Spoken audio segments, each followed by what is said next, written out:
जय हिंद दोस्तों, I hope आप सभी अच्छे होंगे और लवकुश क्लासेस में आपका स्वागत है।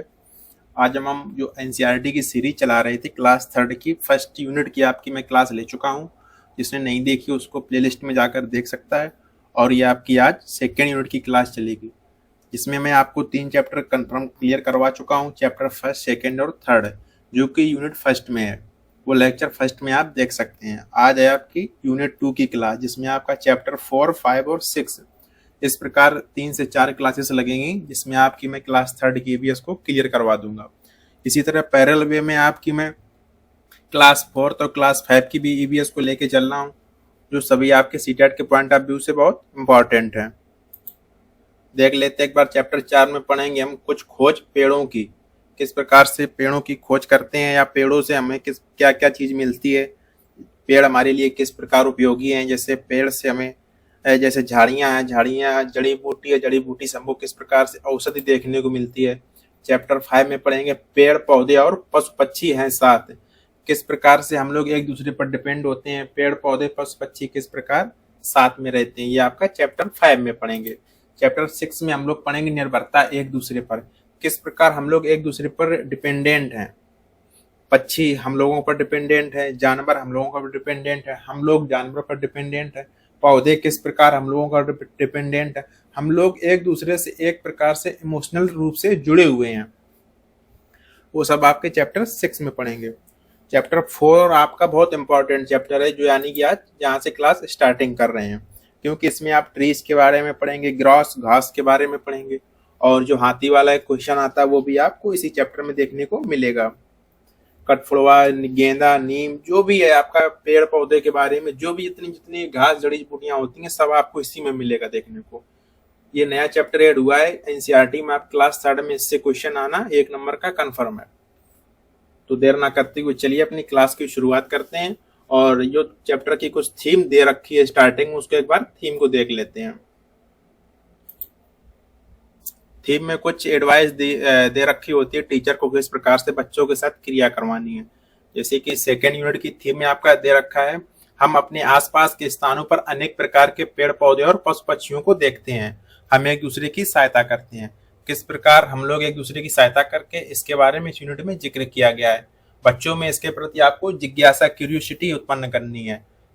जिज्ञासा शब्द आपका यहाँ पे प्रयोग किया गया, यानी कि बच्चों में किस प्रकार से क्यूरियोसिटी उत्पन्न करनी। अधिक से अधिक खोजबीन, यानी कि बच्चों से क्रिया करवानी। क्रिएटिव माइंड्स बच्चों के एक्टिव करवाना है। आगे देखते हैं कौन कौन से टीएलएम में आपको पार्ट्स यूज करने हैं। जैसे कि कुछ जानवरों के जो फिगर्स वगैरह होते हैं, या आप खिलौने मार्केट से ला सकते हैं। ये टीचर्स की जिम्मेदारी है। बच्चों से भी छोटे छोटे जो खिलौने होते हैं वो आप उनसे घर से मंगा सकते हैं। जैसे पक्षियों के चित्र वगैरह हो सकते हैं, कीट मकोड़े, इनके सबके फ्लैश कार्ड आप बच्चों से मंगा सकते हैं घर से, या तो आप इनको मार्केट से। टीचर की जिम्मेदारी है परचेज करके बच्चों की, क्योंकि इससे समझने में आसानी होती है। लघु फिल्में या कहानी के माध्यम से भी इनको सिखा सकते हैं। जैसे काफी जगह पर प्राइमरी विद्यालय में देखने को मिलता है कि डिजिटल बोर्ड का प्रयोग शुरू हो गया है। काफी ब्लॉक्स ऐसे हैं कि जिसमें डिजिटल बोर्ड उपस्थित है, उसके माध्यम से आप कहानी या फिल्म के माध्यम से, पीपीटी के माध्यम से बच्चों को आसानी से समझा सकते हैं किस प्रकार से पेड़ पौधे हमारे लिए उपयोगी हैं। अध्याय 5 में पढ़ेंगे पेड़ पौधे और पशु पक्षी, यानी कि हम लोग किस प्रकार एक दूसरे पर डिपेंडेंट हैं। और चैप्टर 6 में पढ़ेंगे निर्भरता एक दूसरे पर। चलिए देर ना करते हुए तो चैप्टर की शुरुआत करते हैं। चैप्टर 4 कुछ खोज पेड़ पौधों की ओर। तरह तरह के पौधे देखते हैं। गोलू, सिंपी और राज, ये 3 फ्रेंड्स हैं, आपस में स्कूल जाते हैं। उनको रास्ते में किस किस प्रकार से पेड़ और झाड़ियां देखने को मिलती हैं, इस कहानी का इसमें जिक्र किया गया है। अगर ये आपको पूरी कहानी पढ़नी है तो आपको मैं ये जो पीडीएफ है टेलीग्राम ग्रुप पे शेयर कर दूंगा। टेलीग्राम की लिंक आपको डिस्क्रिप्शन में मिल जाएगी, वहां से आप जुड़ सकते हैं। और देर ना करते हुए जो इम्पोर्टेंट है वही आपको पढ़ाते हैं। जैसे यहाँ पे लिखा है, गोलू ने कहा कुछ पेड़ पौधों की पत्तियां खुरदरी हैं, यानी कि कुछ पेड़ पौधों की पत्तियां आपको खुरदरी देखने को मिलेंगी, तो कुछ की चिकनी देखने को मिलती हैं। अब मेन टॉपिक आपका यहाँ से शुरू होता है। ट्रीज के बारे में जिक्र करते हैं यहाँ से। किसके बारे में, तो आपका पेड़ों के बारे में यहाँ से जिक्र करते हैं। पेड़ से हमें क्या क्या मिलता है और क्या क्या पेड़ की विशेषताएं होती हैं। पेड़ों की लकड़ी का एक बड़ा सा तना होता है, यानी कि पेड़ में क्या होता है, एक तना होता है और उसकी शाखाएं फैली हुई होती हैं और शाखाओं से पत्तियां मिलती हैं और पत्तियां आपके किसके काम आती हैं? तो जानवरों के भोजन के रूप में उसका प्रयोग करते हैं हम लोग। कुछ पेड़ के इमेजेस आपके बुक्स में दिए गए, जैसे आपका आम का पेड़ है, ये होता है आपका तना, ये नीचे वाला भाग जो होता है ये तना होता है। क्या होता है? ये आपका तना होता है। जो नीचे जमीन के जो नीचे वाला भाग होता है उनको कहते हैं रूट्स, यानी कि जड़ें। ये होती हैं आपकी शाखाएं और पत्तियां। जैसे आम का पेड़ हो गया, नारियल का पेड़, खेजड़ी का पेड़। खेजड़ी के पेड़ में 1-2 मिनट के लिए समझ लेते हैं। खेजड़ी का पेड़ आपका कहाँ पाया जाता है? तो खेजड़ी का पेड़ आपका राजस्थान में पाया जाता है। कहाँ पर? खेजड़ी का पेड़ तो राजस्थान में। सीटेट का आया हुआ क्वेश्चन है खेजड़ी वाला। कटहल का पेड़, बरगद और अम्लतास, पीपल और चिनार, ये सब आपके पेड़ हैं। ये सब क्या हैं? ये आपके पेड़ हैं। अभी इसके बारे में पढ़ेंगे और इसके बाद झाड़ी पढ़ेंगे। बरगद के पेड़ की और क्या क्या विशेषताएं हैं वो पढ़ लेते हैं, क्योंकि बरगद के पेड़ में जो होती हैं ये लंबी लंबी ये लटाएं निकली होती हैं, ये आपके जमीन तक छूती हैं। ये बहुत ही मजबूत होती हैं और कठोर होती हैं। अम्लतास के बारे में देखते हैं। अम्लतास ये कहाँ पर पाया जाता है? तो अम्लतास आपका भारत में भी पाया जाता है पेड़। कहाँ पर? भारत और पाकिस्तान और दक्षिण पूर्व एशिया में पाया जाता है। कहाँ पर पाया जाता है? तो दक्षिण पूर्व एशिया में पाया जाता है। आप एक कॉपी लेकर बैठिए और उसमें नोट डाउन भी करते जाइए। अम्लतास आपका कहाँ पाया जाता है? भारत, पाकिस्तान, दक्षिण पूर्व एशिया में। इसमें पीले कलर के फूल लगते हैं, आप देख सकते हैं इसमें पीले कलर के फूल लगते हैं। इसका छाल का प्रयोग आयुर्वेदिक दवाओं में किया जाता है, इसलिए इसको एनसीईआरटी की बुक में शामिल किया गया है। क्योंकि जो अम्लतास की जो लताएं होती हैं, जो इसकी छाल होती है, तो उसका प्रयोग, ये जो छाल होती है, जो ऊपर से जो परत चढ़ी हुई होती है तने पे, इसका प्रयोग आपके दवा के रूप में किया जाता है। अब ये आपने पढ़ लिया ट्रीज के बारे में। अब आगे पढ़ते हैं झाड़ी के बारे में। झाड़ी मध्यम आकार के वे पौधे हैं जिनमें कई तने होते हैं, यानी कि झाड़ियों में आपके कई तने देखने को मिलते हैं। पेड़ में क्या होता है? एक सिंगल तना होता है, जबकि झाड़ियों में आपके कई तने ऐसे छोटे छोटे से देखने के मिलते हैं जो भूरे कलर के होते हैं। इनकी शाखाएं धरती के पास ही होती हैं, यानी कि धरती के पास ही आई, वहीं पर जैसे ये जमीन हो गई, जमीन के पास में ही आपको छोटी छोटी सी तने देखने को मिलेंगे, जबकि पेड़ में आपको बड़ा सा एक तना देखने को मिलेगा, उसके बाद में शाखाएं देखने को मिलती हैं। इस तरह आपका पेड़ होता है। ये आपका हो गया पेड़, जबकि ये हो गया आपकी झाड़ी। क्या हो गया झाड़ी में? झाड़ी में एक से अधिक तने होते हैं और शाखाएं जमीन के पास ही रहती हैं। और क्या इंपॉर्टेंट है? पेड़ की अपेक्षा इसकी शाखाएं जो होती हैं वो छोटी होती हैं। सभी दाल के पौधे आपके झाड़ी कहलाते हैं। जैसे आपके ये यहाँ पर देखो दे रखे हैं गुड़ियल। गुड़ियल का पेड़ जो होता है, गुड़ियल एक फूल होता है, जो उसका पेड़ होता है, ये आपका झाड़ी में शामिल किया जाता है, क्योंकि इसकी जो तना होता है वो झाड़ी के आकार का होता है। गुलाब भी आपका एक झाड़ी का उदाहरण है। तुलसी तो आप लोगों ने सभी के घर में लगी हुई होती है, आप देख सकते हैं। तुलसी भी आपकी झाड़ी के आकार की होती है, क्योंकि जमीन से जो उसके तने निकलते हैं छोटे छोटे से 5-6 तनों में ऊपर की ओर बढ़ती है तुलसी आपकी। मीठा नीम, जो कि आपको खाने में प्रयोग की जाती है, मीठी नीम, ये भी आपका झाड़ी का उदाहरण है। कुछ दालें हैं, कुछ नहीं, सभी दालें जो होती हैं, दालें आपका झाड़ियों का उदाहरण। जैसे अरहर की दाल, मसूर, मूंग और उड़द, इनके जो पेड़ होते हैं, ट्रीज जो इनके होते हैं, वो सब आपके झाड़ी के उदाहरण हैं। जैसे आप देख सकते हैं अरहर, मसूर, मूंग और उड़द। अब देखते हैं इसके बाद में जड़ी बूटी के बारे में। जड़ी बूटी और घास। जड़ी बूटी को इंग्लिश में क्या कहते हैं? आपको जड़ी बूटी को कहते हैं हर्ब्स। जड़ी बूटी कहते हैं हर्ब्स। हमारे घर में टमाटर और पुदीने के पौधे हैं। ये सब कहानी आपको नहीं पढ़नी, सीधा आपको ले सकते हैं मेन पॉइंट पर। जड़ी बूटी क्या होता है? जड़ी बूटी का भी पौधा आपका झाड़ी के तरीके से होता है। इसका पौधा भी आपका छोटा होता है। कैसा होता है? इसका पौधा भी आपका छोटा होता है। इसके तने कोमल होते हैं और मुलायम होते हैं और हरे पत्ते होते हैं। इसके तने बहुत ही मुलायम होते हैं। कभी कभी इसकी लकड़ी जैसे सख्त नहीं होती, यानी कि जो इसका तना है वो लकड़ी के तरीके से आपका सख्त नहीं होता है। इसके तने आपके मुलायम होते हैं। घास भी जड़ी बूटी का ही एक प्रकार है। वैसे घास तो अलग है, लेकिन बट आप जब घास और जड़ी बूटी देखेंगे तो दोनों आपको सेम कहीं ना कहीं एक ही प्रकार की देखने को मिलती हैं, क्योंकि जो जड़ी बूटी का जो पौधा होता है वो भी आपका छोटा होता है और घास का भी पौधा आपका छोटा होता है, और दोनों तने छोटे होते हैं और मुलायम होते हैं। सिर्फ अंतर इतना होता है, जो घास का तना होता है वो बीच में पोला होता है, जिसको कहते, जैसे कि आपका ले सकते हैं गेहूं का पेड़। जैसे कि आप देख सकते हैं घास में गेहूं का पेड़ है, और बाजरा मिलेट्स यानी कि बाजरा का पेड़ आप देख सकते हैं, ज्वार का पेड़ और रागी का पेड़, ये सब आपके घास के एग्जाम्पल हो जाएंगे। किसके? घास के। बस मोटा मोटा याद रखना है, घास का जो पेड़ का पौधा होगा यानी कि पेड़ होगा, प्लांट्स होगा, वो छोटा छोटा सा शाखाओं में तो वितरित होगा, बट वो बीच में पोला होगा, तो वो आपकी घास कहलाएगी। जबकि जड़ी बूटी होती है, उसके जो तने होते हैं वो आपस में ठोस होते हैं, वैसे मुलायम होते हैं, बट बीच में गैफिंग नहीं होती है। ये आपके हो गई जड़ी बूटी। जड़ी बूटी जैसे आपकी पुदीना एग्जाम्पल देख लीजिए, एग्जाम्पल इंपॉर्टेंट है। जैसे पुदीना है, टमाटर है, धनिया है, सरसों है, घास है। ये यानी घास नहीं, ये आपके हो गए ऊपर वाले पुदीना, टमाटर, धनिया, सरसों, ये आपके एग्जाम्पल हो गए किसके? जड़ी बूटी के। किसके हो गए एग्जाम्पल? ये आपके हो गए जड़ी बूटी के। अब नीचे देखते हैं घास के एग्जाम्पल। जैसे ये जंगली घास, इनके जब घास के जब आप ये तना देखेंगे तो बीच में पोला होता है, जिससे आप अगर तोड़ के छोटा सा इस तरह आप निकालेंगे तो उससे आप हवा का भी बाईपास कर सकते हैं। इधर से फूकेंगे तो इधर हवा निकलेगी। इस तरह इसका जो तना होता है वो पोला होता है घास का। और देख लेते हैं कुछ एग्जाम्पल्स घास के। चावल, गेहूं, बाजरा, ज्वार, रागी और अनाज, ये सभी आपके घास के एग्जाम्पल हैं। ये सब किसके एग्जाम्पल हैं आपके? ये सब आपके घास के एग्जाम्पल हैं। गन्ना और बांस, ये भी आपकी एक प्रकार की घास है। बस इसमें इंपॉर्टेंस क्या आपको याद रखनी है, जो गन्ना होता है और जो बांस होता है, ये आपके 12 महीने उगने वाली फसल है। ये आपके 12 महीने हरी भरी आपको देखने को मिलती है, 1 वर्ष से भी अधिक समय तक सूखती नहीं है। यानी कि ये 12 महीने आपकी हरी भरी जो कितने फसल बनी रहती है आपकी, कौन से? गन्ना और घास। और देखते हैं, अब देखते हैं लताएं और बेल के बारे में। लताएं और बेल अब देख लेते हैं, इनमें क्या इंपॉर्टेंस होती है।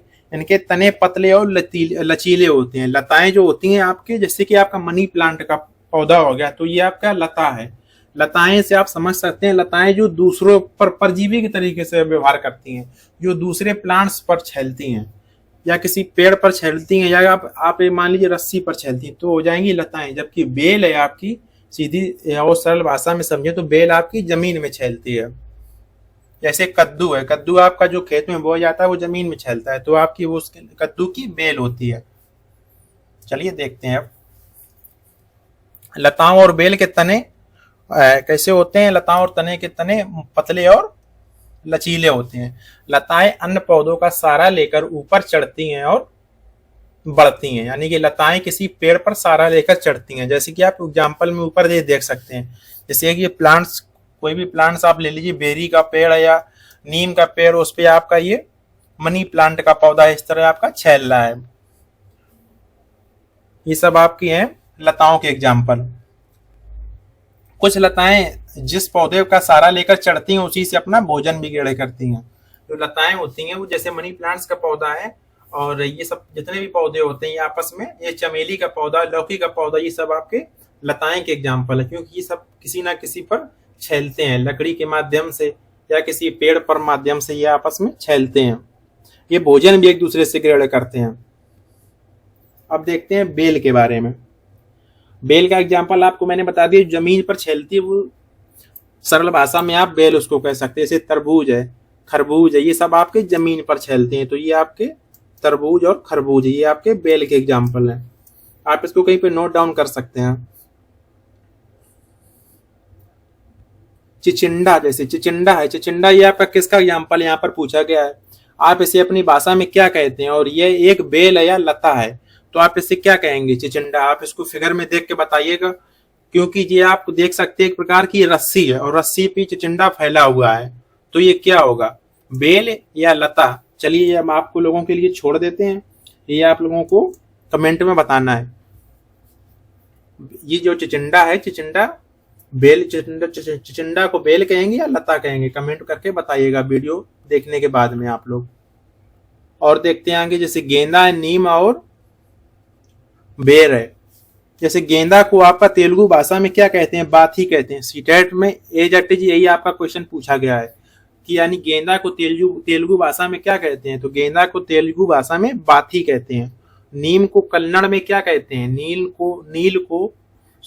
को कन्नड़ भाषा में बेव या गिडा कहते हैं। बेर को क्या कहते हैं? मणिपुर में बोरोई कहते हैं।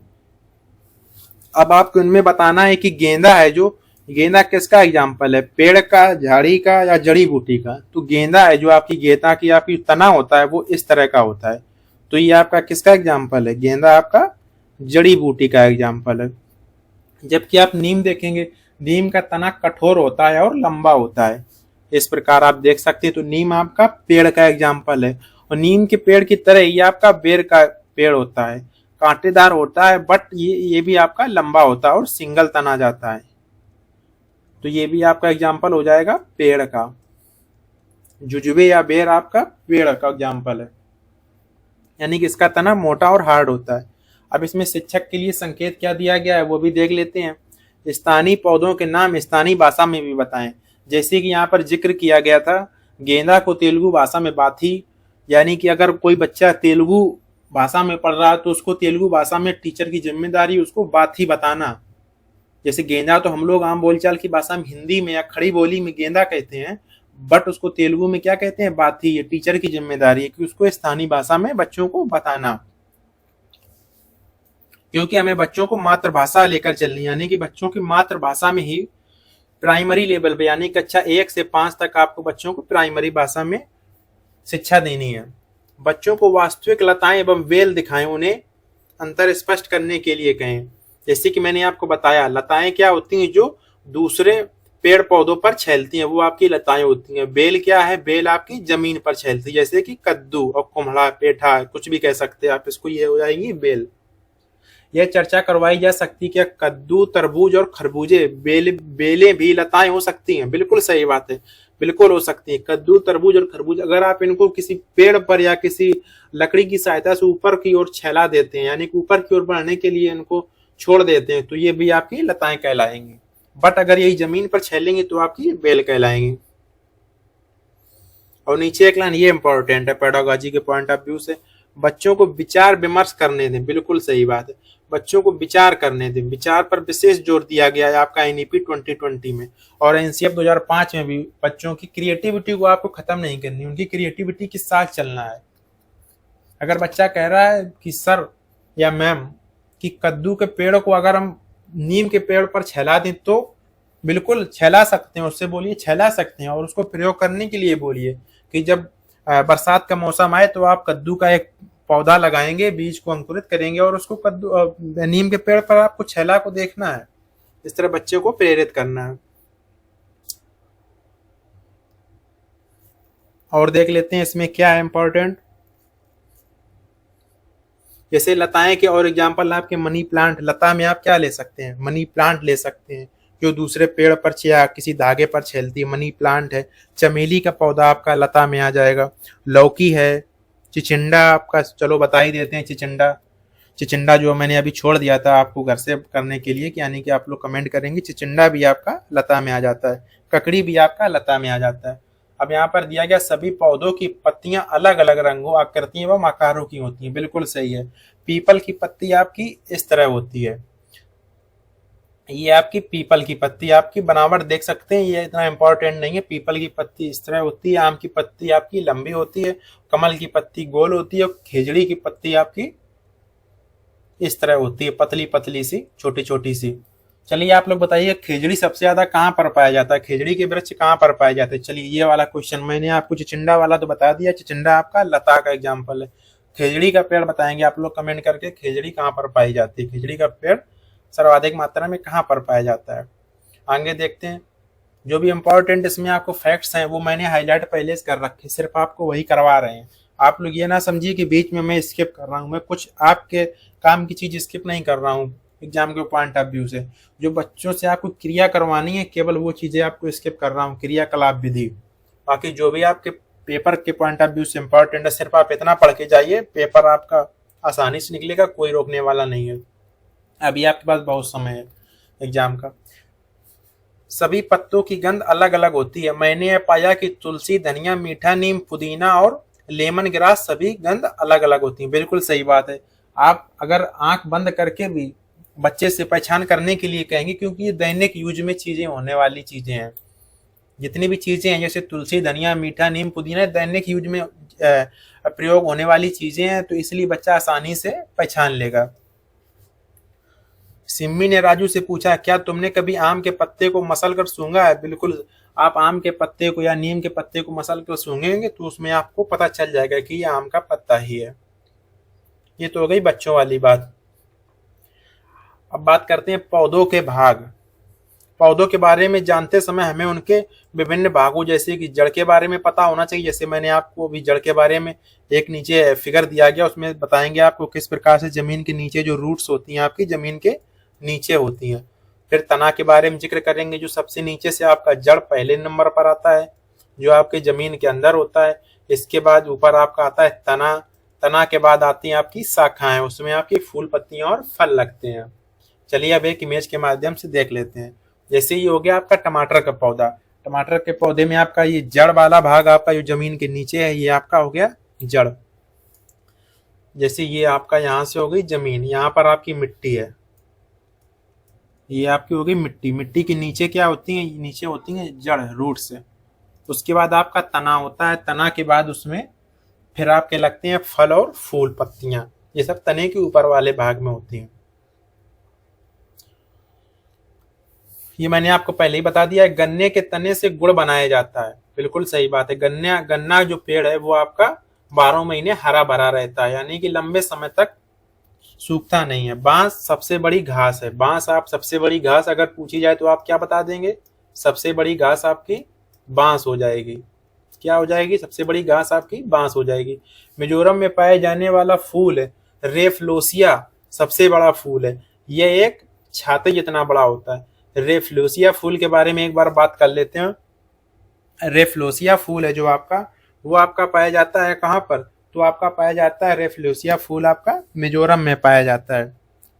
इसको हिंदी में लाश का फूल भी कहते हैं। किसका फूल? तो आप लोग बताएंगे लाश का फूल इसको कहते हैं। रेफ्लोसिया फूल को लाश का फूल भी कहते हैं। ये कहाँ पाया जाता है? तो ये आपका मिजोरम राज्य में पाया जाता है। ये सबसे दुनिया का, भारत का ही नहीं विश्व का, दुनिया का सबसे बड़ा फूल है आपका। रेफ्लोसिया का फूल आपका सबसे बड़ा फूल है, सबसे बड़ा फूल है। ये कितना होता है? ये आपका 1 मीटर का, ऐसा इस तरह 1 मीटर व्यास का इतना बड़ा फूल आपका रेड कलर का देखने को मिलता है।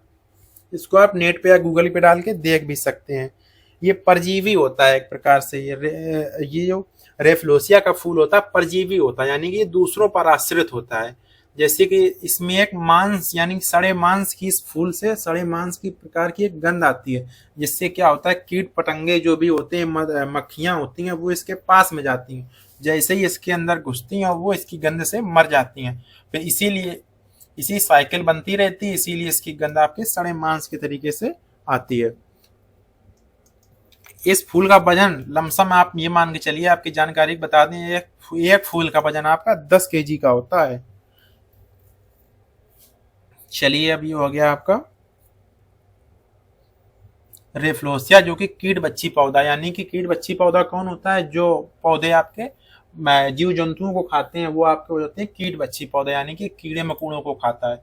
जैसे यहाँ पर आप देख सकते हैं, जैसे कीड़ा इसके पास में आएगा, कीड़ा इसके अंदर घुसेगा, वो ये ऊपर का जो ढक्कन है आपका बंद हो जाएगा, तो कीड़ा जाता है मर, इसीलिए वो महकता है और महक के कारण फिर दोबारा कीड़ा आते हैं। तो इसी तरह ये क्रिया चलती रहती है। अन्य कीट बच्ची पौधे अभी आपको आगे पढ़ने को मिलेंगे, जैसे निफेंथिस, बहुत इंपॉर्टेंट, सीटेट का बहुत इंपॉर्टेंट क्वेश्चन है आपका। सीटेट के पॉइंट ऑफ व्यू से बहुत इंपॉर्टेंट क्वेश्चन है। कौन सा? निथेम्पिस। निथेम्पिस आपका कुछ इस तरह का, एक मिनट,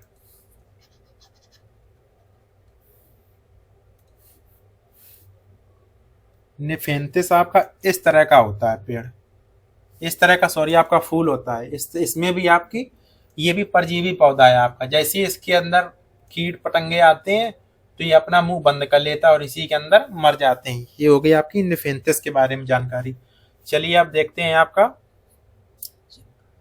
अब आपको मैप में हम दिखा देते हैं पहले मिजोरम कहाँ पड़ता है। ये रहा आपका इंडिया का मैप। इंडिया के मैप में इधर आप देखेंगे तो ये आपका पड़ेगा मिजोरम। मिजोरम यहाँ पर ये है आपका मिजोरम।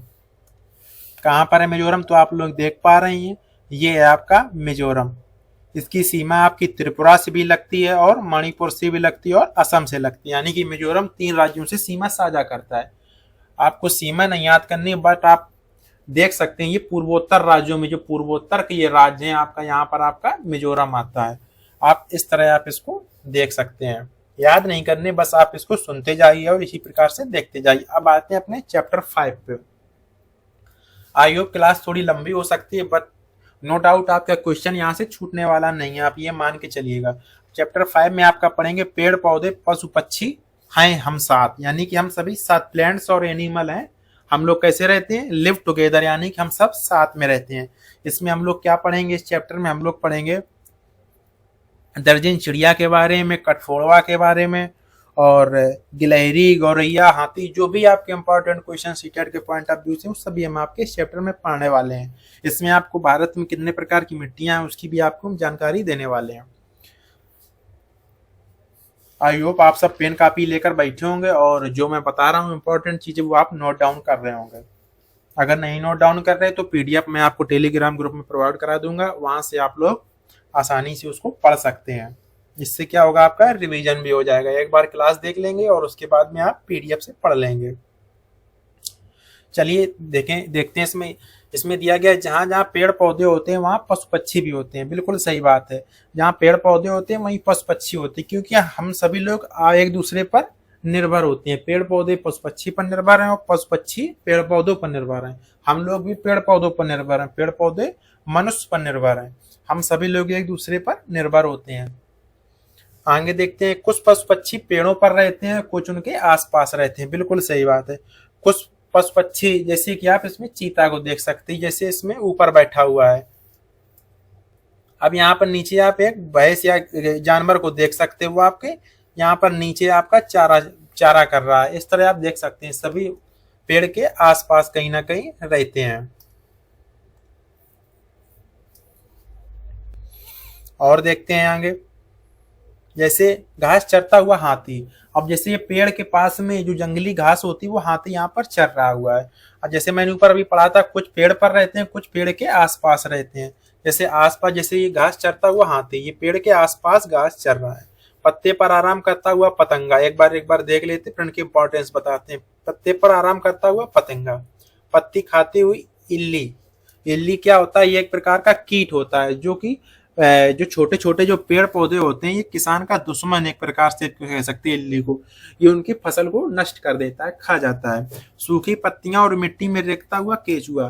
केचुआ आपका किसान का मित्र होता है, क्योंकि ये मिट्टी की उर्वरकता क्षमता को बढ़ाता है और मिट्टी को मुलायम करता है, और खेत को जोतने का काम आपका केचुआ करता है। पेड़ पर गाना गाती हुई दार्जिलिंग चिड़िया। दार्जिलिंग चिड़िया क्या होती? दर्जन चिड़िया क्या होती? पत्तों से सी सी कर घोंसला को बनाती है। अब इसको कैसे याद रखेंगे आप लोग कि दर्जन चिड़िया पत्तों को सीकर अपना घोंसला बनाती है? तो दर्जन से आप याद रखेंगे दर्जी। दर्जी आप लोगों ने सुना होगा, दर्जी का काम क्या होता है? कपड़े को सीना, यानी कि दर्जी जब कपड़े को सीता है तो दर्जन चिड़िया भी क्या करेगी? पत्ती को, यानी जो पत्ती होंगी, जो लीफ होंगी, पेड़ की पत्तियां होंगी, उनको सीकर अपना घोंसला बनाएगी। इस तरह आप दर्जन चिड़िया को याद रख सकते हैं। इसकी चोंच जो होती है वो बहुत ज्यादा नुकीली होती है, यानी कि नुकीली होती है। इसकी चोंच कैसी होती है दोस्तों? इसकी चोंच नुकीली होती है। इससे आसानी से ये जो पत्ते होते हैं उनको सी सकती है। और देखते हैं, जैसे पेड़ के तने पर बैठा कठफोड़वा। अब कठफोड़वा के बारे में इंपॉर्टेंट पॉइंट क्या है? कठफोड़वा आपका ये भी एक पक्षी, इसका वैज्ञानिक नाम क्या है? जानकारी के लिए बता दें, इसका वैज्ञानिक नाम पिसिनिया है। पिसिनिया इसको आप याद कर सकते हैं, बट जानकारी के लिए, ये आपका सीटेट में कभी नहीं पूछा जाएगा, ना कभी पूछा गया है। और कठफोड़वा के बारे में, इसकी जीभ लंबी होती है। आप इसको देख सकते हैं, ये इसकी जीभ लंबी होती है, इसीलिए आसानी से पेड़ की जो तना होता है उसको इसमें कीड़े बीनने का कार्य करता है। इसी में छेद करता है, इसी में कठफोड़वा रहता है और इसी में कीड़े भी बीनता है। अब पत्तियों से घर बनाती हुई चींटियां। अब ये चींटियां पत्तों में आसानी से घर बनाती हैं। चींटियों के बारे में और एक इम्पॉर्टेंट पॉइंट क्या हम लोग नोट डाउन करेंगे कि चींटियां एक विशेष प्रकार की जो केमिकल रिलीज करती हैं, जिसी का जो अदर चींटियां होती हैं वो उसी पाथ को फॉलो करती हैं। आपने देखा होगा कि चींटियां जो होती हैं झुंड बनाकर नहीं चलती, कभी एक ही लाइन में चलती हैं, यानी कि ये लोग क्या होता है केमिकल रिलीज करती हैं। जैसे चींटियों को पता चल जाता है कि हमारे फ्रेंड्स कलीग यानी कि जो इसकी चींटियों की रानी होती है वो किस डायरेक्शन में गई, तो आसानी से उसी डायरेक्शन में ये लोग भी लाइन बनाकर चलती हैं। पत्ती पर रंगीला कीट आप यहाँ पर देख सकते हैं, और पत्ते पर आराम करता हुआ मेढक, पत्ती पर मंडराता हुआ तितली यानी कि बटरफ्लाई आप देख सकते हैं, पत्ती पर मंडराती हुई तितली, पेड़ के तनों के कोटरों में छिपती हुई आराम करती हुई गिलहरी। गिलहरी के बारे में अब इम्पोर्टेंट क्या देखेंगे, जिसके बारे में आपको सीटेट के पॉइंट ऑफ व्यू से इम्पोर्टेंट लग रहा है उसी को मैं एक्सप्लेन करता जा रहा हूँ। गिलहरी क्या होता है, गिलहरी के दांत दोस्तों, एक तो पहली बात तो गिलहरी की लाइफ आपकी 4 से 6 वर्ष होती है। गिलहरी के दांत होते हैं जो दिन प्रतिदिन चूहे की तरह इसके भी दांत बहुत जल्दी बढ़ते रहते हैं, जिससे क्या होता है गिलहरी आपने देखा होगा कि कुछ ना कुछ सामान कुतरती रहती है। गिलहरी का काम होता है कुतरना। इसका एक और आदत होती है गिलहरी के, इस चैप्टर के लास्ट में देखेंगे आप कि गिलहरी है जो भोजन कहीं ना कहीं से जो प्राप्त करती है, इकट्ठा करती है, जैसे कुछ खाने पीने की चीजें, तो उसको जमीन के अंदर ये गाड़ देती है, यानी कि जब कभी इसको भोजन की नहीं है, इसको खोजने पर मिलेगा तो वो भोजन द्वारा वहां से निकाल कर उसको खाने का काम करेगी, इसलिए वो भोजन को क्या करती है जमीन के अंदर गाड़ देती है। बट ये कुछ दिनों बाद उस भोजन को निकालना भूल जाती है, तो वही जो बीज होते हैं वही जो आपके बाद में जो बरसात में होते हैं पेड़ बनकर तैयार हो जाते हैं, आपको चैप्टर के लास्ट में भी देखने को मिलेगा। नेक्स्ट आपका दिया गया पेड़ के कोटर को घोंसला बनाकर रही थी बसंत गौरैया। अब देख लेते हैं थोड़ा बसंत गौरैया के बारे में। बसंत गौरैया आपका बिहार और दिल्ली दोनों जगह का राजकीय पक्षी है। आपका कहाँ कहाँ का है, तो बिहार राज्य का और दिल्ली जो आपका केंद्र शासित प्रदेश दिल्ली है। आपके टोटल केंद्र शासित प्रदेश कितने हैं आप लोग कमेंट करके बताइएगा। आप लोग आई होप सब बीएड या बीटीसी किए हुए हैं, सभी को मालूम होगा टोटल केंद्र शासित प्रदेश कितने हैं, और अच्छा तब होगा जब आप लोग उसको एक्सप्लेन कर कर बताएंगे कि 8 अगर केंद्र शासित प्रदेश हैं तो कौन कौन से हैं, 8 के नाम आप लोग एक्सप्लेन करके कमेंट में लिखेंगे। अगर आप लोगों को नहीं भी मालूम होगा तो आप लोग नेट से सर्च करेंगे, यहाँ से आप लोगों का एक जीके का क्वेश्चन भी आपका तैयार हो जाएगा। तो हम बात कर रहे थे गौरैया के बारे में। गौरैया आपका बिहार और दिल्ली का राजकीय पक्षी है, और ये आपका कहाँ घोंसला बनाता है, तो आपका अलमारी यानी कि जो घर में अलमारी होती है, गांव में अलमारी है, या आपका जो शीशा जो टंगा होता है उसी के पीछे ही अपना घोंसला बनाता है गौरैया।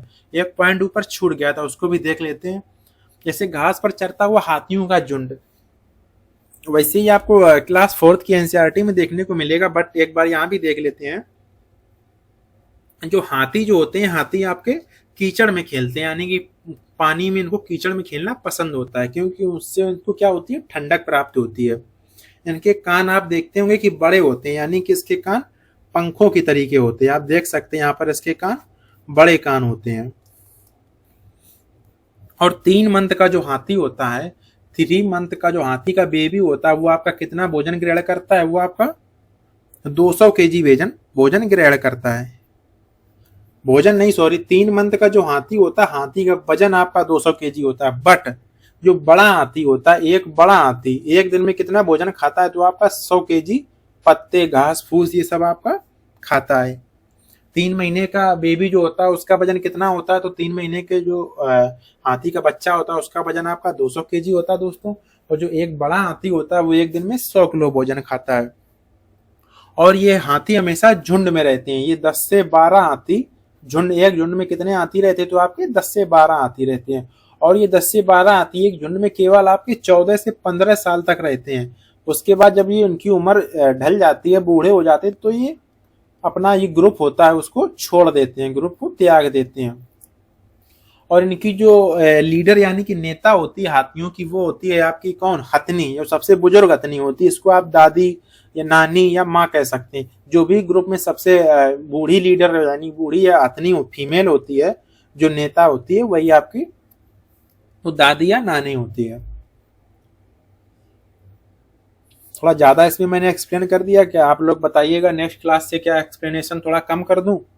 मैं इस हिसाब से एक्सप्लेनेशन कर देता हूं, अगर कहीं ना कहीं से आपका क्वेश्चन छूटना नहीं चाहिए। और मैं आपको बता भी देता हूँ कौन कौन से पॉइंट आपके सीटेट में आने वाले हैं। कुछ पॉइंट ऐसे होते हैं जो मैं एडिशनल जानकारी के रूप में आप लोगों को बता देता हूँ, उससे क्या होगा, आपका जीके का पोर्शन थोड़ा बूस्ट हो जाएगा। जैसे यहाँ पर मिट्टी के बारे में बात की गई है, ये सीटेट के पॉइंट ऑफ व्यू से इम्पोर्टेंट नहीं है। आपको बता दूं, भारत में आपके 8 प्रकार की मिट्टी टोटल पाई जाती है। वैसे तो मिट्टियां बहुत प्रकार की होती हैं, बट जो इम्पोर्टेंट मिट्टियां हैं वो आपकी केवल 8 प्रकार की पाई जाती हैं। जैसे कि आपकी यहाँ पर नोट डाउन कर देते हैं। जड़ोल मिट्टी, कौन सी, जड़ोल मिट्टी। सेकेंड हो जाएगी आपकी काली मिट्टी, कौन सी, काली मिट्टी।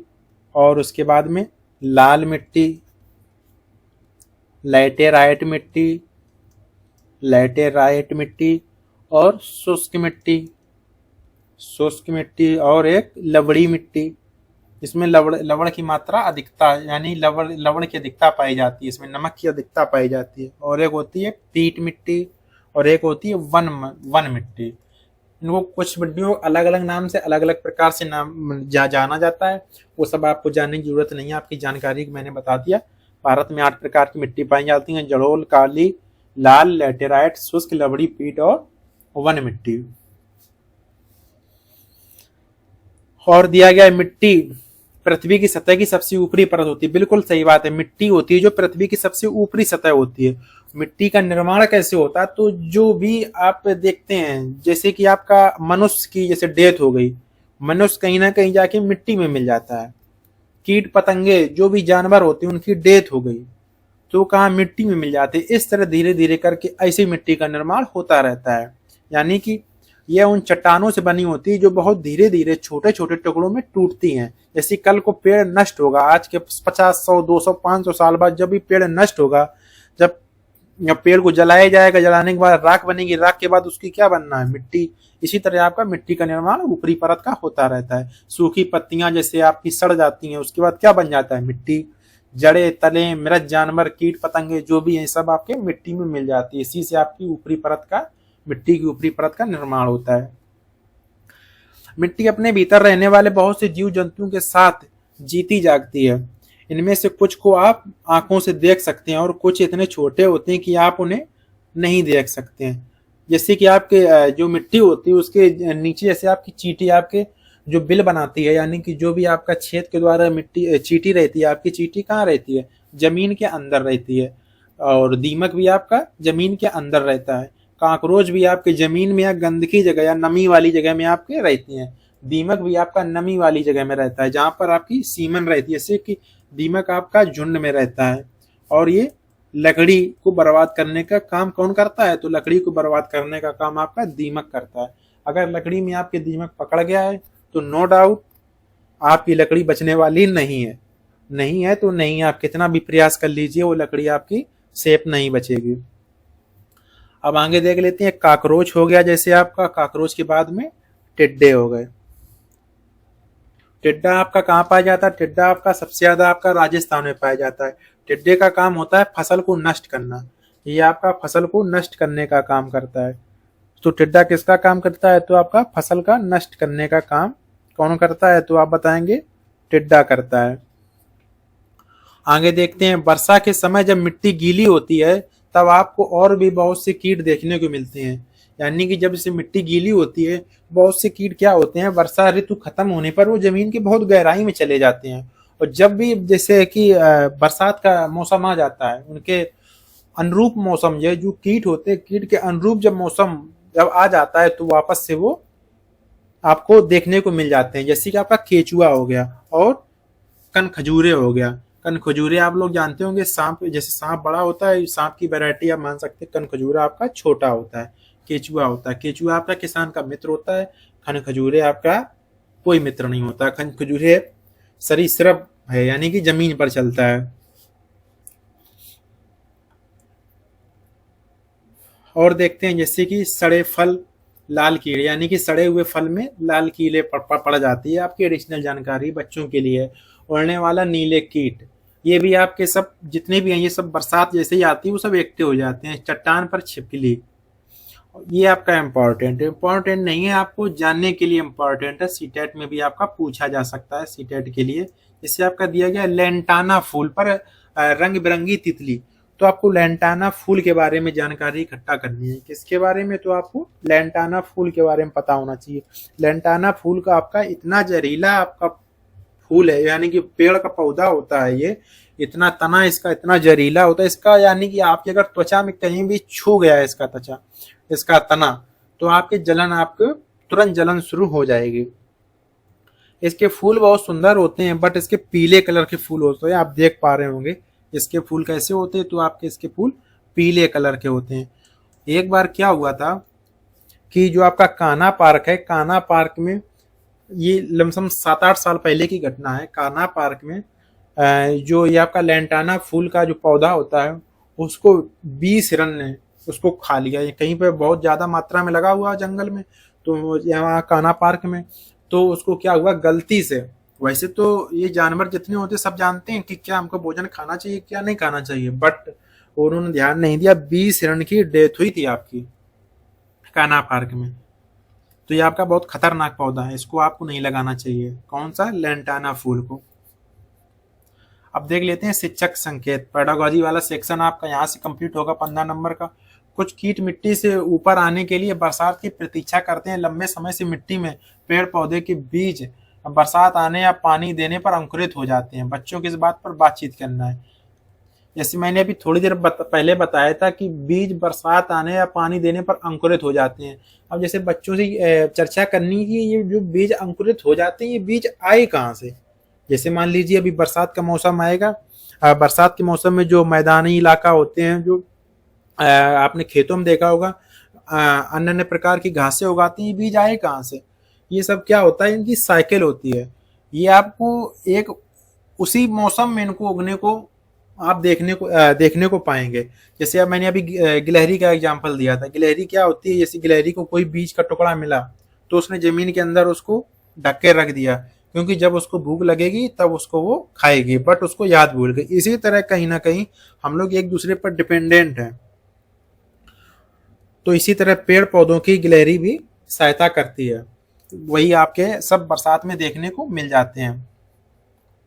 पशु पक्षी और कीट अपने भोजन, आवास और आराम के लिए पेड़ पौधों के अलग अलग भागों का प्रयोग करते हैं। बिल्कुल सही बात है। जैसे कि हम लोग भी हो गए, जो पेड़ पौधे उनके कुछ ही भागों का प्रयोग करते हैं। जैसे कि तना है, उसका प्रयोग हम लोग लकड़ी के फॉर्म में करते हैं। जो इसके फ्रूट्स, फल होते हैं, उनको खाने के लिए प्रयोग करते हैं। फूल होते हैं, जैसे फूल को भगवान पर चढ़ाने के लिए प्रयोग करते हैं। इसी तरह से जानवर हैं, सभी जानवर उनका प्रयोग अपने स्तर पर अलग अलग प्रकार से करते हैं। जैसे ऊंट और बकरियां हैं। ऊंट और बकरियां क्या करती हैं, पौधों के पत्ते को खाती हैं। किसको खाती हैं? तो आपके पत्ते को खाती हैं। जबकि उल्लू क्या करता है, इसका जो तना होता है, तना में एक होल कर लेता है, वहीं पर आराम से बैठता है। उल्लू और कुछ अन्य पक्षी अपने बच्चों के पालन पोषण के लिए पेड़ों के कोटर का प्रयोग करते हैं। कोटर यानी कि तना में होल कर लेते हैं। कौआ गिलहरी कैसे यूज करते हैं? गिलहरी और कौए पेड़ पौधों के तिनकों से, यानी कि पेड़, छोटे छोटे पेड़ पौधे होते हैं, जैसे नीम के पेड़ के जो छोटी छोटी सी टहनियां होती हैं, जिसको टूसे बोलते हैं हम लोग, आम भाषा में क्या बोलते हैं, टूसे। टूसे का प्रयोग ये क्या करते हैं, जो टूसे सूखी हुई लकड़ी हो जाती है पतली पतली सी, उसका प्रयोग ये अपना घोंसला बनाने के लिए करते हैं। यानी कि आप लोग, पूछा जाए कि सीटेट का इंपॉर्टेंट क्वेश्चन है, सीटेट ध्यान देना इसको। सीटेट में पूछा जाता है कि कौआ अपना घोंसला कैसे बनाता है, तो तार, यानी कि पतला सा तार के माध्यम से और सूखे हुई लकड़ी के माध्यम से कौआ अपना घोंसला का निर्माण करता है। बंदर कैसे पेड़ का यूज लेते हैं, जैसे बंदर पेड़ डाल पे बैठा है और ये केला को खा रहा है, यानी कि फल को खाता है और डाल पर बैठता है। इस तरह बंदर अपना पेड़ का यूज में लाता है। सनबर्ड और तितलियां ये भी अपने फूल पर बैठती हैं और इनका रस चूसती हैं।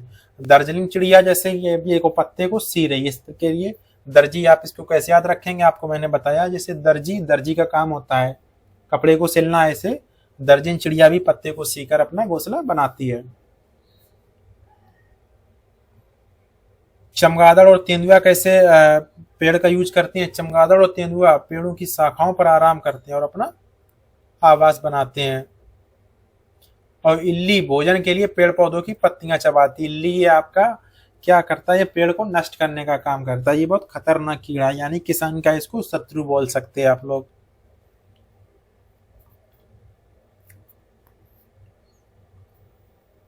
कोई बात नहीं, वीडियो हो सकता है थोड़ी लंबी हो जाए और ये चैप्टर आपका खत्म होता हुआ। चलिए थोड़ा स्पीड में लेके चलते हैं।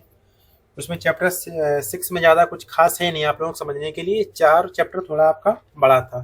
चैप्टर 5 भी थोड़ा सा कह सकते हैं, लेकिन बस 5 मिनट की क्लास और है, पूरा देख के जाना है लास्ट तक। निर्भरता है एक दूसरे पर, कैसे हम लोग एक दूसरे पर लिविंग इन हार्मोनी, कैसे हम लोग एक दूसरे पर निर्भर हैं, एक बार देख लेते हैं। जैसे कि अभी आपने चैप्टर 5 में पढ़ के आए हैं, इसे पेड़ हम लोगों पर निर्भर है, हम लोग पेड़ पर निर्भर हैं। पेड़ हम लोगों पर कैसे निर्भर हैं? जैसे हम लोग पेड़ों को क्या देते हैं? खाना, पानी, मानी कि पानी देते हैं, उसमें जैविक खाद का प्रयोग करते हैं। ऐसे इस प्रकार से पेड़ हम पर निर्भर हैं। अब हम पेड़ों पर कैसे निर्भर हैं? पेड़ से हमको सूखी हुई लकड़ियां मिलती हैं, जिससे हम जिनका प्रयोग हम फर्नीचर बनाने में करते हैं। खाने के लिए अच्छे अच्छे फ्रूट्स मिलते हैं। और क्या मिलता है? जैसे कि हवा मिलती है, नेचुरल ऑक्सीजन। ये सब चीजें हम लोग एक दूसरे पर निर्भर हैं। अब जैसे अब ये यहाँ पर बकरी दिखाएगी, गॉट बकरी आपका कैसे पेड़ पर निर्भर है? बकरी को पेड़ से पत्तियां मिलती हैं, और जो बकरी जो इनहेल्स करती है अपनी जो जिसकी खाद होती है, जो इसका गोबर होता है, उसका प्रयोग हम लोग जैविक खाद के रूप में करते हैं। इसी प्रकार जानवर, मनुष्य, पशु पक्षी सब एक दूसरे से कहीं ना कहीं इंटरकनेक्ट, हम लोग आपस में एक दूसरे से जुड़े हुए हैं। चलिए अब इंपॉर्टेंट देख लेते हैं। आपके लिए इंपॉर्टेंट यहाँ पर शिक्षक संकेत यानी कि पेडागॉजी वाला सेक्शन आ गया। अब इसमें जैसे बात करेंगे, इसमें दिया गया है आपका कि सभी बच्चे से यह जानकारी एकत्र करके एक सूची बनाएं। क्या सूची बनानी है? इस सूची का सार तैयार करें और बच्चों को इस विषय में बातचीत करने के लिए प्रेरित करें। मोटा मोटा आपको यहाँ से समझना क्या है, बच्चों को बातचीत करने के लिए प्रेरित करना है। काफी बार क्या होता था, हम लोग जब स्कूल में पढ़ते थे तो हम लोग कुछ पूछना तो चाह रहे होते थे, बट शर्म इतनी आती थी कि हम लोग पूछ नहीं जाते थे। आपको जब टीचर बन जाए तो बच्चों में इस प्रकार से उनमें हीन भावना नहीं आनी चाहिए अपने आप पर कि यार हम पूछना तो चाहते हैं बट पूछ नहीं पाते, क्योंकि हमको टीचर से डर लगता है। बच्चों में डर का विकास नहीं होने देना है। बच्चे में आपको क्या लानी है? क्रिएटिविटी। बार बार मैं हर वीडियो में क्रिएटिविटी शब्द का क्यों यूज कर रहा हूँ? जब आप सीटेट का पेपर देंगे तो आपके 5-6 नहीं और 8-10 क्वेश्चन आपके क्रिएटिविटी पर ही आएंगे। बस आपको क्रिएटिविटी दिख जाए, आपको ऑप्शन पॉजिटिव मान के ऑप्शन को क्लिक कर देना है, ये आप मान के चलिए। अब जब क्वेश्चन अभी कराएंगे, जब एनसीईआरटी खत्म हो जाए उसके बाद जब आपकी क्वेश्चन सीरीज चलाएंगे तब आपको उसमें हम दिखाएंगे किस प्रकार से क्वेश्चन आते हैं। हम अपने घरों में भोजन, पानी और रहने का स्थान देकर कुछ पशु पक्षियों और पौधों पर ध्यान रखते हैं। हम लोग पशु पक्षी का और कैसे ध्यान रखते हैं? जैसे मैंने आपको बताया, उनको जैसे कि भोजन देकर, पानी देकर, और कैसे देकर उनको जैविक खाद प्रदान कराकर हम लोग जैसे कि पौधों का ध्यान रखते हैं। और पक्षियों का ध्यान कैसे रखते हैं? पक्षियों का ध्यान जैसे कि दाना चुगाकर, उनको पानी देकर, जैसे डॉगी या डॉगी को रोटी, दूध रोटी देकर, इस प्रकार हम लोग सबकी का ख्याल रखते हैं। शिक्षक संकेत फिर आ गया आपका, बच्चों को इस बात पर जोर दें कि जानवरों से डर लगने या उन्हें पसंद ना करने पर भी उनको मारना नहीं है। यानी कि बच्चों से आपको ये बच्चों को प्रेरित करना है कि उनको, जैसे कि बच्चों को डॉगी से डर लगता है, बट डर लगता है इसका मतलब ये नहीं आप डॉगी को मारेंगे। अगर आप डॉगी को आज मारेंगे तो कल डॉगी आपको भी काटने की कोशिश करेगा। कोई भी जानवर, कोई भी जंतु जगत जो भी इस संसार में है, वो किसी को हानि नहीं पहुंचाना चाहता है। वो हानि सिर्फ तभी पहुंचाने की कोशिश करता है जब उसको आपसे डर होता है। अगर किसी पक्षी को या किसी जानवर को आपसे डर नहीं है तो वो आपको भी हानि नहीं पहुंचाएगा। जैसे सर्प है, सर्प सिर्फ आपको तभी काटता है जब उसको लगता है कि आप उसको हानि पहुंचाने वाले, आप उसको मारने वाले हैं। ये सर्प निकल रहा है रास्ते से, आप अगर गलती से पैर पड़ गया तो उसको ये लगा कि आप उसको हानि पहुंचाने वाले हैं, इसलिए उसने आपको काटा। अगर सर्प निकल रहा है, आप शांति से खड़े हो जाए, वो निकल जाएगा, कोई दिक्कत नहीं, आपको हानि नहीं पहुंचाएगा। यही सब बच्चों को आपको सीख देनी है। यानी कि इमोशनल, उनको बच्चों को इमोशंस बच्चों में डेवलप करने हैं सभी के प्रति। निगेटिव इमोशंस नहीं, पॉजिटिव इमोशंस आपको डेवलप करने हैं। आम का पेड़ है, जैसे कि इसमें दिया गया, आम के पेड़ से जैसे क्या क्या मिलता है देखते हैं। आम के पेड़ से हमको लकड़ी मिलती है और आम के फल मिलते हैं। एक दिन की बात है, एक छोटा सा लड़का शंभू अपने पिता के साथ जंगल में जा रहा था। चलते चलते वे आम के एक विशाल पेड़ के नीचे बैठ गए। अब जैसे यहाँ से हमको क्या सीख मिलती है, बच्चों को हमको क्या सिखाना है, पेडागोजी वाला सेक्शन हमको यहाँ से क्या सिखा रहा है। चलते चलते जा रहे थे, धूप तेज थी, हमको क्या मिला, एक पेड़ मिला, यानी कि हमको पेड़ को लगाना चाहिए। जब हम धूप में जाएंगे तो धूप से बचना है, तो हमको रास्ते में अगर छाया की जरूरत पड़ेगी तो वो कहाँ से आएगी, यानी कि हमको पेड़ लगाना चाहिए। पहला पॉइंट यहाँ से सीखने को मिलता है। आम का पेड़ हमको क्या क्या देता है और किस किस प्रकार से जंतुओं के लिए लाभदायक होता है। जैसे कि आम के पेड़ पर आपके पक्षी रहते हैं, गिलहरियां रहती हैं, बंदर रहते हैं और बहुत से जीवों का घर है। शंभू ने देखा कि एक बंदर आम खाकर उसकी गुठली फेंक रहा था। उसने यह बात अपने पिता को बताई। शंभू ने जब देखा, शंभू बालक था, छोटा नादान बालक, उसने जब देखा कि एक बंदर है वो आम खा रहा है, उसकी गुठलियां जमीन में फेंक रहा है, तब उसने अपने पिताजी से कहा। तो पिताजी ने क्या उत्तर दिया, पिताजी ने कहा, शंभू क्या तुम जानते हो कि उस गुठली से एक नया पौधा तैयार होगा। अब ये पौधा कैसे तैयार होगा इसके बारे में चर्चा करते हैं। इस तरह से पक्षी और पौधे एक दूसरों की सहायता करते हैं। पिताजी ने कहा कैसे सहायता करते हैं। अब जैसे बंदर ने आम को चूस लिया, आम खा लिया, उसके बाद उसने गुठली थी वो उसने जमीन पर फेंक दी। अब वो जमीन में क्या होगा, कहीं ना कहीं मिट्टी में छिप जाएगी। जैसे ही बरसात आएगी, बरसात में जैसे ही उसको नमी मिलेगी, प्रॉपर पोषक तत्व न्यूट्रिशंस मिलेंगे, वो एक नया पौधा बनकर तैयार हो जाएगा। इस तरह हम एक दूसरे की सहायता करते हैं। शंभू के पिता ने बताया, हमें पौधों से केवल फल ही नहीं मिलते बट और क्या क्या मिलती हैं, बल्कि सब्जियां और बहुत सी चीजें मिलती हैं। हमको पेड़ से फल, छाया, लकड़ी, बहुत सी चीजें मिलती हैं। ये सब आप लोग जानते हैं, कोई बताने वाली बात नहीं है। हमें उनसे दवाइयां भी मिलती हैं और वस्त्र भी मिलते हैं। वस्त्र बनाने के रेशे जो होते हैं वो भी मिलते हैं। घर बनाने के लिए लकड़ी मिलती है। पेड़ पौधों का उपयोग हम लोग कहाँ कहाँ करते हैं, तो पेड़ पौधे से दवाएं मिलती हैं और यहाँ पर वस्त्रों के लिए रेशे मिलते हैं, यानी कि हमको घर, मकान, चेयर्स, लकड़ी मिलती है, यानी बनाने के लिए जो भी लकड़ी का सामान हम लोग बनाए उससे सूखी लकड़ी मिलती है। पशु पक्षियों के लिए आश्रय आवास मिलता है और बैठने के लिए, आराम विश्राम करने के लिए हमको छाया मिलती है। ये सब हो गया। और हमको क्या मिलते हैं, फल और ताजी हवा। सबसे इम्पोर्टेंट तो हमको ताजी हवा, ऑक्सीजन मिलती है, शुद्ध ऑक्सीजन जिसको बोलते हैं।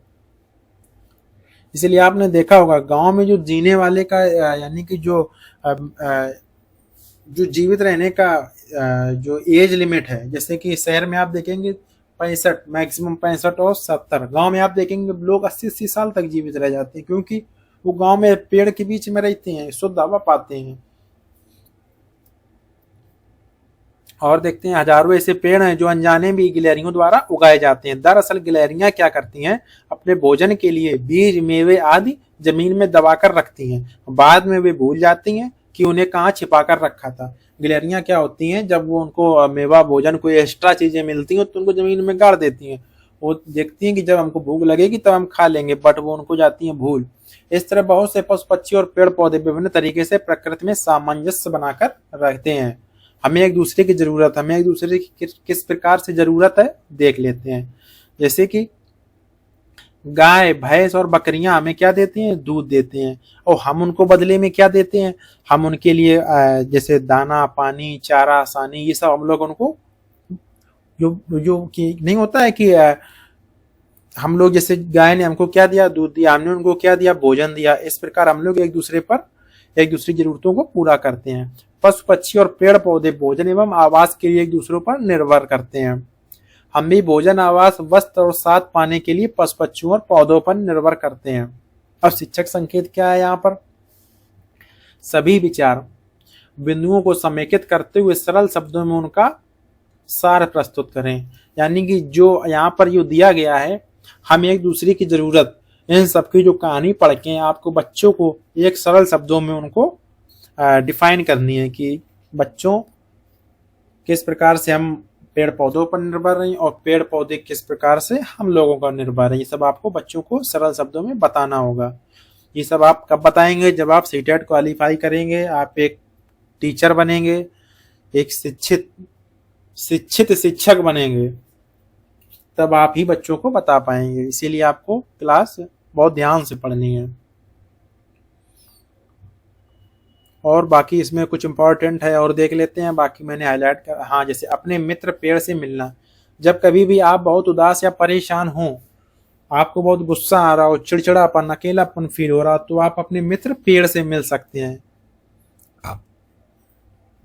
यहाँ पर देख सकते हैं आपका मित्र कौन है, पेड़ है। आप अपने मित्र पेड़ से मिल सकते हैं और उनसे अपनी बातें साझा कर सकते हैं। ऐसा आपको एग्जाम्पल क्लास 4 की जब ईवीएस मिलेंगे तो आपको बिश्नोई समाज जो राजस्थान में है वहां पर आपको देखने को मिलेगा कि वहां 300 महिलाएं सिर्फ पेड़ के लिए उन्होंने अपनी जान गंवा दी थी, क्योंकि एक राजा का महल बन रहा था। वो उसका कहानी बाद में आपको डिफाइन करेंगे क्लास 4 की जब एनसीईआरटी पढ़ा रहे होंगे। शायद की क्लास आपकी हो भी चुकी है, आप देख सकते हैं प्ले लिस्ट में। हाँ, ये तो भी मैंने कुछ दिन पहले ली थी, उसको आप देख सकते हैं प्ले लिस्ट में जाकर। शिक्षक संकेत, छोटे बच्चों से पेड़ों से किस प्रकार से प्रोत्साहन होना चाहिए उनको बताना है। दूसरों के प्रति बच्चों को संवेदनशील बनाना है, बच्चों को सेंसिटिव बनाना है सभी के प्रति, चाहे वो जानवर हो, मनुष्य हो या जीव जंतु हो, सभी के प्रति बच्चों को सेंसिटिव बनाना है आपको। आगे देखते हैं, आप अपने मित्र पेड़ के साथ अपनी खुशियां भी साझा कर सकते हैं, अपने मित्र पेड़ के साथ अपनी भावनाएं भी व्यक्त कर सकते हैं, यानी कि इमोशंस अपने व्यक्त कर सकते हैं। देखिए किस प्रकार से बच्चे आराम से खेल रहे हैं, इमोशंस भी हम लोग अपने पेड़ के साथ व्यक्त कर सकते हैं। हम लोगों को ऐसा बच्चों को बताना है। बाकी ये एनसीईआरटी क्लास आज आपकी खत्म होती हुई, अगर आपको क्लास अच्छी लगी हो तो अभी 6 पॉइंट रह गया, ये इंपॉर्टेंट पॉइंट है आपका। चलिए इसको भी देख लेते हैं। एक सच्ची कहानी, यह कहानी तमिलनाडु के वलपराई नामक गांव की है। अब ये आपको घटना बताते हैं। एक ग्रे वागटेल नामक एक चिड़िया है जो आप इमेज में देख सकते हैं। ग्रे वागटेल नामक चिड़िया ये आपकी कहाँ रहती है, ये आपकी तो पर्वतीय क्षेत्रों में रहती है। बट क्या होता है, जब पर्वतीय क्षेत्रों में जब सर्दी का मौसम आता है तो वहां पर जितनी भारत में सर्दी होती है उससे वहां पर कई गुना ज्यादा सर्दी पर्वतीय क्षेत्रों में हो जाती है, बढ़ जाती है। तो वे क्या होता है, जब सर्दी का मौसम आता है तो वे भारत की तरफ मूव करती है, क्योंकि भारत एक गर्म प्रदेश है तो वो भारत की तरफ मूव करती है। तो जब भी सर्दी का मौसम आता है तब ये चिड़िया क्या करती हैं, पर्वतीय क्षेत्रों में भारत में प्रवेश करती हैं। तो ये महीना आपका लमसम आपका अक्टूबर के आसपास का रहता है, अक्टूबर नवंबर, जैसी आपकी शरद ऋतु स्टार्ट होती है उस समय। तो वहां पर क्या होता है, ये आपका ग्रे वाल्टेन जो पक्षी है, ये आपका एक वलपराई नामक, यानी कि तमिलनाडु में जो पड़ता है वलपराई नामक स्थान पर, ये लोग जब पक्षी वहां पर आते हैं पर्वतीय क्षेत्रों से वापस, जब यहाँ पर भारत में आते हैं तो वहाँ स्कूल के बच्चे और वहाँ के टीचर मिलकर इनका बड़े बड़े पोस्टरों में, इनके इमेजेस वगैरह बनाए होते हैं, उनका पोस्टरों में स्वागत करते हैं। जैसे कि अब अपना उत्तर भारत में आप देख ही सकते हैं कि जैसे किस प्रकार से नेताओं का स्वागत होता है। दक्षिण भारत के लोग थोड़ा पढ़े लिखे हैं तो वो लोग क्या करते हैं, वो लोग इन सब चीज़ों पर, नेचुरल चीज़ें जो नेचुरल ब्यूटी है उस पर ध्यान देते हैं। वो लोग अपना पक्षियों पर स्वागत करते हैं और एक दूसरे को मिठाई भी बांटते हैं। चलिए अब इसको पढ़ लेते हैं। यह कहानी तमिलनाडु के वलपराई नामक एक बहुत ही छोटे से नगर की है। पूरे वर्ष वलपराई के सभी स्कूलों में बच्चे और शिक्षक नगर में आने वाले पक्षियों की तलाश करते हैं और उनके आंकड़े इकट्ठा करते हैं, यानी कि पिछले वर्ष मेरे यहाँ कितने पक्षी आए थे, इस वर्ष से और बेटर आ सकते हैं या नहीं। ये वर्षा ऋतु के तुरंत बाद सर्दियों के महीने में इन पक्षियों के विशेष स्वागत की तैयारी करते हैं, यानी कि अक्टूबर और नवंबर के महीने में इनकी स्वागत की तैयारी करने लगते हैं। इन पक्षियों का नाम है ग्रे वागटेल, यानी कि ग्रे वागटेल नाम का पक्षी होता है। आप इसको नेट पे डालकर गूगल में सर्च भी कर सकते हैं। स्थानीय भाषा में इन पक्षियों को सामान्यतः वाल्टी क्रूवी भी कहते हैं। नाम बड़ा अजीब है, वाल्टी क्रूवी भी कहते हैं। क्या कहते हैं, वाल्टी क्रूवी भी कहते हैं। शीत ऋतु में ग्रे वागटेल नामक जो पक्षी है वो पर्वतीय क्षेत्रों से भारत के गर्म प्रदेश में आती हैं और कुछ महीने के लिए यहाँ पर रुकती हैं, जब तक यहाँ पर सर्दी का मौसम रहता है, यानी कि जब तक वहाँ पर्वत में जब बर्फ का इलाका कम हो जाता है तो वहाँ पर ये लोग वापस चले जाते हैं पर्वतीय क्षेत्रों में। वलपराई में जब पहली ग्रे वागटेल आती है, यानी जब वलपराई नामक जो नगर है वहां पर जब पहली चिड़िया आती है अक्टूबर के महीने में, तब बच्चे लोग, वहां के बच्चे और शिक्षक आपस में मिलकर बड़े बड़े पोस्टरों के द्वारा इस जो पक्षी होते हैं इसका स्वागत करते हैं और वहां पर उत्सव के रूप में इसको बनाते हैं और एक दूसरे को मिठाई भी देते हैं। कितनी अच्छी बात है। इसीलिए ये सब एनसीईआरटी की जो बुक्स होती हैं इनमें आपको नई नई चीजें देखने को मिलती हैं। एनसीईआरटी एक शोध के रूप में जो किताब बनाई जाती है उसमें आपकी नई नई जो संस्कृति सभ्यता जो हमारी प्रचलन में धीरे धीरे खत्म हो रही है उसको वापस लाने के लिए इसमें नई नई प्रकार की चीजें जो हमारे पुराने समय में हुआ करती थी, पुराने पक्षी ये सब हमारे समय में भारत में निवास करते तो उनको वापस लाने के लिए किस प्रकार से प्रयास किए जा रहे हैं वो सब चीजें आपके एनसीईआरटी में दी जाती हैं।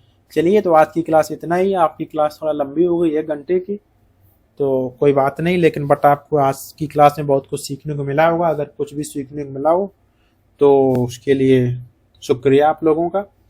और आप वीडियो को लाइक कर सकते हैं अगर लास्ट तक आपने वीडियो को देखा है। अगर वीडियो पसंद आया है तो आप उसको लाइक भी कर सकते हैं।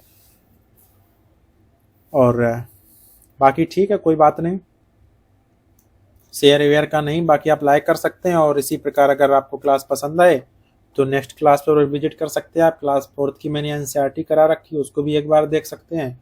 और क्लास 6 की काफ़ी बच्चे जो ऑफलाइन में पढ़ रहे हैं वो कह रहे हैं साइंस सर करवा दीजिए क्लास 6 की।